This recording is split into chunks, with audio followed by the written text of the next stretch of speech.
Vice Provost Blair, Dean Gear, Associate and Assistant Deans, Department Chairs and Representatives, Student Speaker Grace Lutinsky, faculty colleagues, parents, families, friends, and last but not least, those who are the reason for our presence in this historic auditorium on this day, the graduating class of May 2024.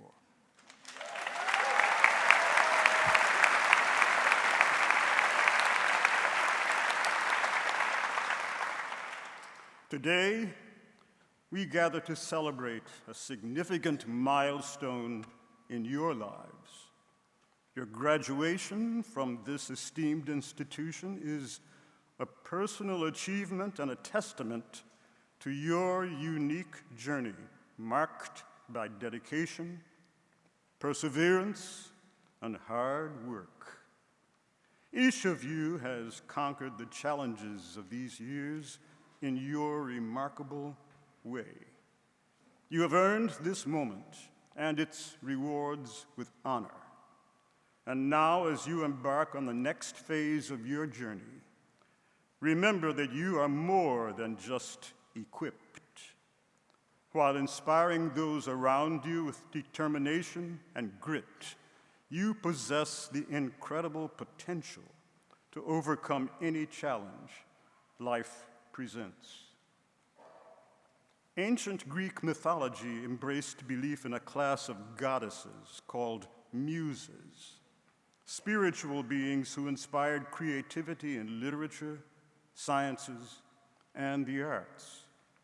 Ranging in number from 3 to 9, those whose influence over literature and the arts were named Euterpe, goddess of music and lyric poetry; Polymnia, patron of sacred dance, mime, and poetry, and mother of Orpheus, the lutenist; Calliope, goddess of epic poetry; Terpsichore, goddess of lyric verse and dance; Erato, goddess of lyric, choral, and love poetry; and Clio, goddess of history.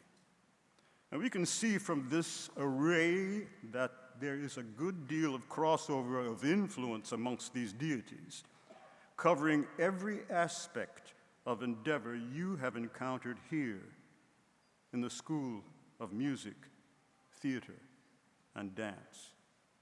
Thus, my question to you today is, how will you follow your muse?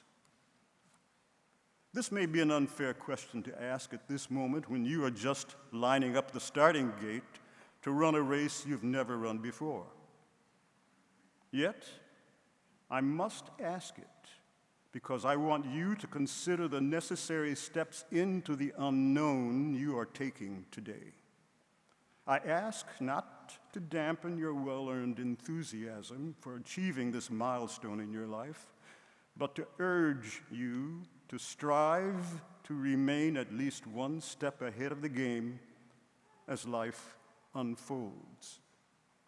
Why strive? At times, life has a way of disrupting our plans, and unless we have developed a way of swallowing hard and adjusting to our new reality, we may find ourselves out to sea with no means of returning to shore. Your adaptability and readiness to face the unknown will be your greatest asset on this journey, instilling a sense of preparedness and confidence within you. The arts and arts education are changing, as is everything in life, and arguably not always for the better.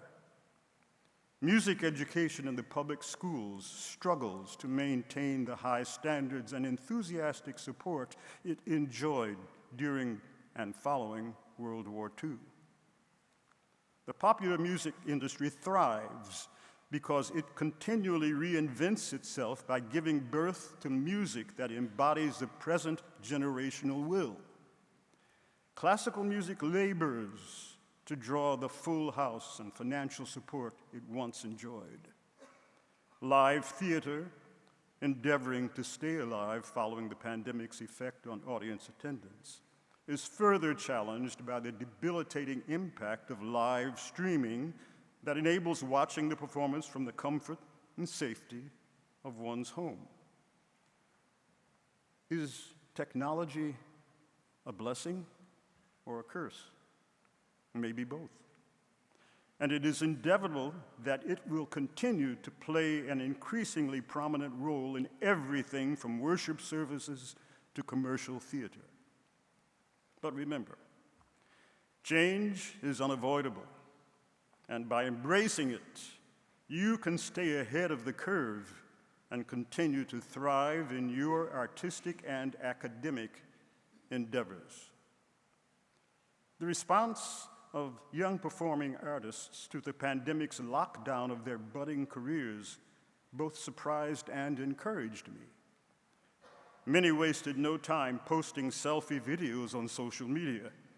Now, these videos of their performances were filmed at home or in rented spaces, thus keeping their names and artistry before the public.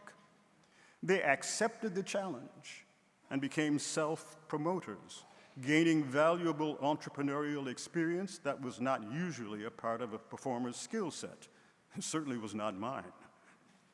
Another development that holds promise in this era of need is evidenced in the trend of young performers sharing their artistry with the community, performing, for example, in public schools, retirement homes, and places of worship, thus interacting with adults and children on their turf in a manner that encourages their interest in styles of musical and dramatic expression they might otherwise never experience.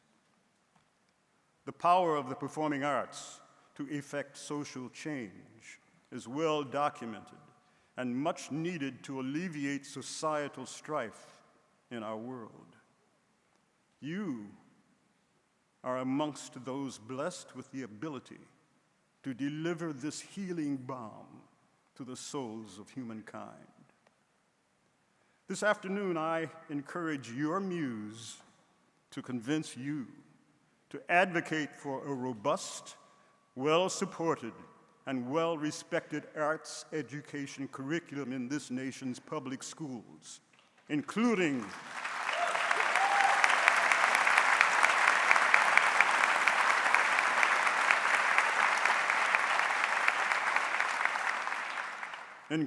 music, dance, and drama, modes of self-expression deeply rooted in human beings since the beginning of our existence. I am a proud graduate of arguably America's best curriculum in public school music education, one that thrived in Detroit, Michigan.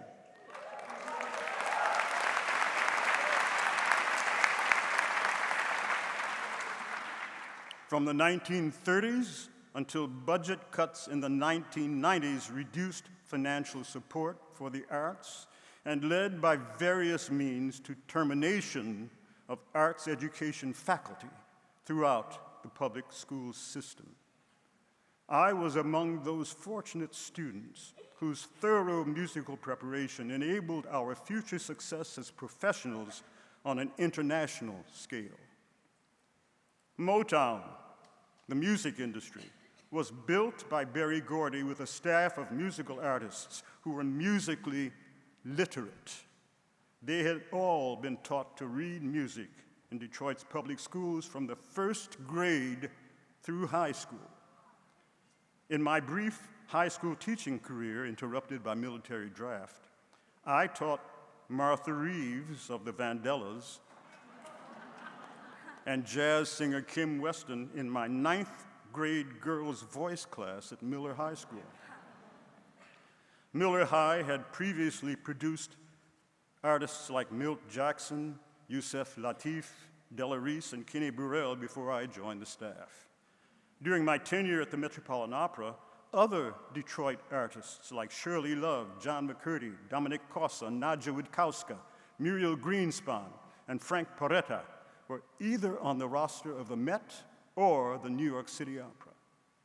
Joseph Silverstein was the concertmaster of the Boston Symphony Orchestra and later the conductor of the Utah Symphony and the Florida Philharmonic Orchestra. Isidor Saslav was concertmaster of the Baltimore, Buffalo, Minnesota, and New Zealand symphony orchestras, but not simultaneously. Ruth Laredo, often called America's First Lady of Piano, and James Tocco established themselves as outstanding concert pianists and recording artists. In jazz, Tommy Flanagan, Donald Byrd, Roland Hanna, Kirk Lightsey, Barry Harris, Jerry Allen, Ron Carter, Paul Chambers, etc. The list goes on. All products of the Detroit Public Schools.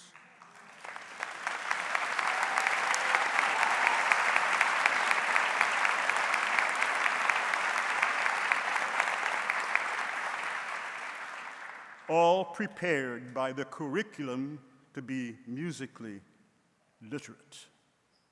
The Detroit's arts curriculum spanned the entire city. Cass Technical High School was the only magnate in those days. Magnet. While it produced its share of notables, other artists who made history came from schools like Northern, Northwestern, Northeastern, Cooley, Mumford, Pershing, Central, Chadsey, and Miller High. The talent was ubiquitous and flourished under the expert guidance it received in every corner of the city. But as a result of the budget cuts, the fine and performing arts, expressions so basically a part of human nature, were de-emphasized to a point just short of non-existence, so that more attention could be placed upon language arts, the sciences, and history, each of which, ironically, in the lower grades in particular, could have been addressed in significant and memorable ways through studies in music, drama, and movement, inspiring creativity while indelibly implanting within the intellect the lessons to be learned.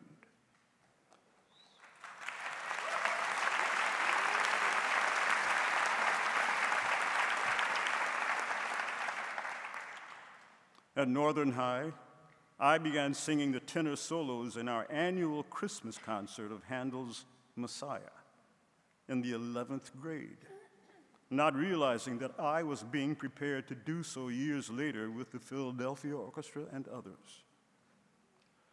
Unfortunately, for most public school students, today's situation remains one of deprivation rather than plenty.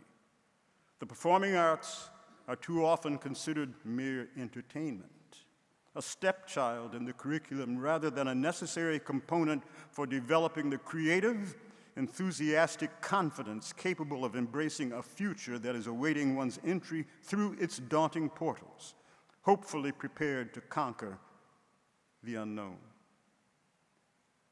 I have been given the impression that the present superintendent of arts education in Detroit is dedicated to rebuilding that curriculum, but is struggling to find teachers to fill the ranks.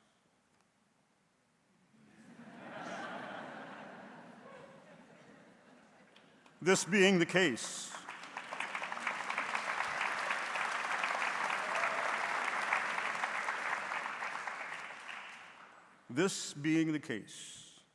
I urge each of you, in following your muse, to do everything in your power to ensure that future generations of students are blessed with a thorough education in those areas of the humanities in which you have earned your degrees, including the performing arts, the language of the soul of humankind, a language that is sorely needed to purify the poisonous atmosphere in which we exist today. To that end, I wish for each of you Godspeed in achieving your dreams and fulfilling your enormous, enormous potential. to make this world vibrate in harmonious accord. Go Blue.